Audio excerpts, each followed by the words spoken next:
নমস্কার, আপনারা দেখছেন আপনাদের পছন্দের প্রিয় ইউটিউব চ্যানেল বাঞ্ছারামের বাগান। আর আমি বিশ্বজিৎ রয়েছি আপনাদের সাথে। আশা করি আপনারা সবাই ভালো আছেন এবং আপনাদের এই শীত মরশুমের গাছগুলো ঠিক ততটাই ভালো আছে। আজকের ভিডিওর বিষয়ে কোনো ছাদ বাগান নয়, একদম একটা ছোট্টখাট্টো উঠানে অসাধারণ সব ফুল ফুটিয়ে রেখেছে আমাদের ফুলবাড়ির চন্দ্রকান্ত মাইতি কাকু। তাই প্রথমে চলুন আমরা একটু বাগানটা ঘুরে দেখি, তারপরে আমরা আস্তে আস্তে কাকুর সঙ্গেও পরিচিত হব।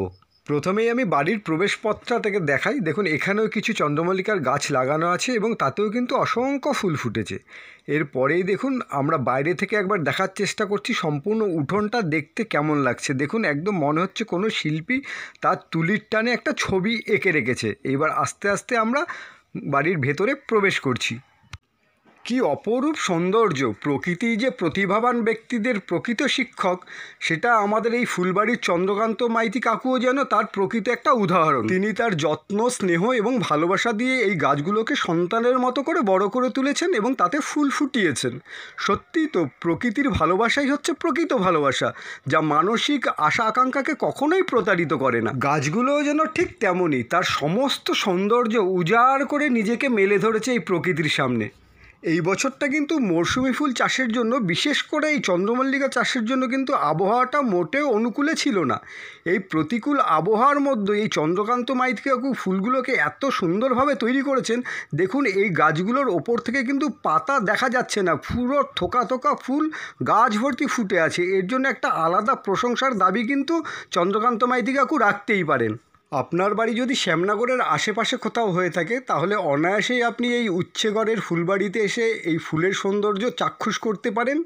তার সাথে সাথে এই চন্দ্রমল্লিকার চাষ সম্পর্কে আরও যদি বিশদে কিছু আপনাদের তথ্য জানার থাকে, তাহলে অবশ্যই চন্দ্রকান্ত মাইতি কাকুর কাছ থেকে সেই পরামর্শগুলো আপনারা নিতে পারেন।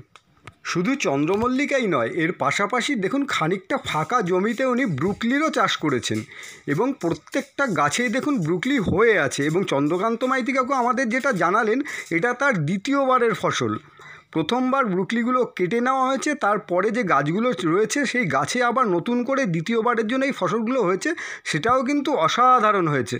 তাহলে এবার চলুন আমরা এই ফুলবাড়ির চন্দ্রকান্ত মাইতি কাকুর সাথে পরিচিত হই। তবে চন্দ্রকান্ত মাইতি কাকুর সাথে পরিচিত হবার আগে আপনাদের কাছে আমি ক্ষমা প্রার্থী যে আমি যখন এই সাক্ষাৎকারটি চন্দ্রকান্ত কাকুর মাইতির কাছে নিয়েছি, সেই সময় ওনার পাশের বাড়িতে কিছু বোরিংয়ের কাজ হচ্ছিল বলে প্রচণ্ড আওয়াজ হচ্ছিল। খুব একটা শব্দের মধ্যে আমরা এই সাক্ষাৎকারটা নিয়েছি, তার জন্য সাউন্ডে কিছু ডিস্টার্ব হচ্ছে, তার জন্য অগ্রিম ক্ষমা প্রার্থী। বাঞ্ছারাম বাগানে আপনাকে আবার স্বাগত। গত বছর আমরা এসেছিলাম আপনার কাছে আপনার এই চন্দ্রমল্লিকার সিক্রেটগুলো জানতে। তো এই বছরও এসছি। এই বছরও তো আপনি অসাধারণ ফুল তৈরি করেছেন, অসাধারণ, মানে মনোমুগ্ধকর ফুল যাকে বলে। তো আপনি আমাদের দর্শককে একটু জানাবেন যে এইটা কিভাবে করা সম্ভব, আমার দর্শকরা কীভাবে এইভাবে চন্দ্রমল্লিকা তৈরি করতে পারে। কিন্তু তার আগে আপনি আপনার পরিচয়টা আবার আরেকবার আমাদের দর্শকদের একটু জানান। নমস্কার, আমার নাম চন্দ্রকান্ত মাইতি। উচ্ছাগড়ে প্রাইমারি স্কুলের কাছে বাড়ি, যেটাই আমার ফুলবাড়ি বলি, সবাই জানে। আমি এখানে ফুল ধরো বিগত 15-16 বছর ধরে চাষ করছি। আমার এখানে গাছ আমার খুব নাম করা হয়। তবে এবারে ওয়েদারটা এত বাজে, যার জন্যে গাছ প্রথম থেকেই তো ভালো হলো পেলাম না। আর এখন যদিও বা একটু হতো, আর এত গরমে হিটেতে আমার ফুল সব নষ্ট হয়ে যাচ্ছে, সব ডিসকালার হয়ে যাচ্ছে। এবার ওয়েদার এত, এই সিজনে ঠান্ডা হওয়ার দরকার। এখন আমার এই ফুল না হলেও আরও 1 মাস থাকতো, কিন্তু আমার 10-15 মধ্যে আমার গাছ সব জ্বলে যাচ্ছে, সব ফুল সব কালার ডিসকালার হয়ে যাচ্ছে। কাটিং করি জুন মাসে, জুলাই মাসের দিকে আমি কাটিংটা শুরু করি। গাছ মাথার গাছটা আমি রেখে দিই। এই যা গাছ ভ্যারাইটি আমি তো মারি না, এইসব রেখে দিই, সারা বছর ধরে রাখি। এবং এর থেকে আমি আবার ঠিক জুলাই মাস থেকে কাটিং করব। কাটিং করে একে বালিতে দেবো, তারপরে আমি আবার আপনার ট্রান্সফার করবো আমি শিকড় করানোর জ্বালা। আগে তো বালিতে করে নেবো, তারপরে ছোটো টবে 3 ইঞ্চি টবে দেবো। এইভাবে করা হয়। তবে এইভাবে করলে ভালো হয়। আর মোটামুটি আমি সার বিশেষ কিছু ব্যবহার করি না। আমি ওই সুফলা 15 আর খোল দিই, আর মাঝে সঙ্গে মাঝে মাঝে সপ্তাহে পর্যন্ত ম্যাগনেসিয়াম সালফেটটা আর এগ্রোমিনটা, এই দুটো, এই 4টে জিনিস দিয়ে আমি গাছ করি। মানে হলো আপনার অ্যাগ্রোমিন গোল্ড, হ্যাঁ, আর হচ্ছে শস্যের খোল, হ্যাঁ, সুফলা, ম্যাগনেসিয়াম সালফেট। আচ্ছা, মাটিটা কিভাবে তৈরি করবে সেটা যদি বলেন। মাটিটাকে 8 বছর ধরে ট্রাই করে একটা জায়গায় রেখেছি। মোটামুটি মাটিটাকে চেঞ্জ করতে হয়, মাঝে মাঝে নতুন মাটি পাইল করতে হয়। প্রতি বছর 1 মাটি করা হয়। আমি ওই সময় সারের গুঁড়ো আর একটু সিমের গুঁড়ো এরপরেই আওয়াজ আরও বেড়ে যাওয়ার দরুন আমাদের কথোপকথন আর শোনা যাচ্ছিল না, সে কারণেই এখানে আমরা সাউন্ডটাকে অফ রাখছি। আপনারা নিশ্চয়ই বুঝতে পারছেন যে এই চন্দ্রমল্লিকা গাছে অতিরিক্ত সার বা বিভিন্ন রকম সার নিয়ে এক্সপেরিমেন্ট করাটা খুব সুখকর হবে না, যেটা চন্দ্রকান্ত কাকু আমাদের জানালেন যে উনিও কিন্তু এবছর দোকানদারের কথা মতো বিভিন্ন রকম সার দিয়ে এই গাছে কিছুটা এক্সপেরিমেন্ট করার চেষ্টা করেছিলেন, কিন্তু তাতে হিতে বিপরীতই হয়েছে। ওনার গাছগুলো কিন্তু সব খারাপ হয়ে গিয়েছিল।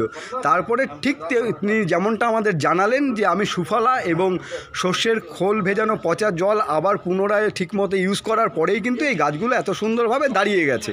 সুতরাং আপনারাও এই চন্দ্রমল্লিকা গাছে অন্য কোনো সার প্রয়োগ করে এই গাছগুলোর ক্ষতি করবেন না। শুধু সুফলা এবং শস্যের খোল ভেজানো পচা জলেই যে এত সুন্দর গাছ তৈরি করা যায় তার কিন্তু জলজ্যান্ত উদাহরণ আমাদের এই চন্দ্রকান্ত মাইতি কাকু। যারা বাঞ্ছারামের বাগানের পর্দায় এই চন্দ্রকান্ত মাইতি কাকুর ভিডিওটি দেখছেন তাদেরকে অসংখ্য ধন্যবাদ এই ভিডিওটি দেখবার জন্য, এবং আশা করি কাকুর কাছে থেকে আমরা যে টিপসগুলো পেলাম সেই টিপসগুলো আপনারা পরবর্তীতে আপনাদের কাজে লাগবে এবং আপনারা সেই মতনই গাছ তৈরি করবেন, এবং আশা রাখছি আপনারাও এই ফুলের যে সৌন্দর্য সেই সৌন্দর্য উপভোগ করতে পারবেন। ভিডিওটি যদি ভালো লাগে তাহলে অবশ্যই একটি লাইক দেবেন, আর আপনার ছাদ বাগান যদি বাঞ্ছারামের বাগানের পর্দায় দেখতে চান তাহলে অবশ্যই কমেন্টে জানাবেন। আজ এই পর্যন্তই, আবার দেখা হবে পরের ভিডিওতে। নমস্কার, ধন্যবাদ।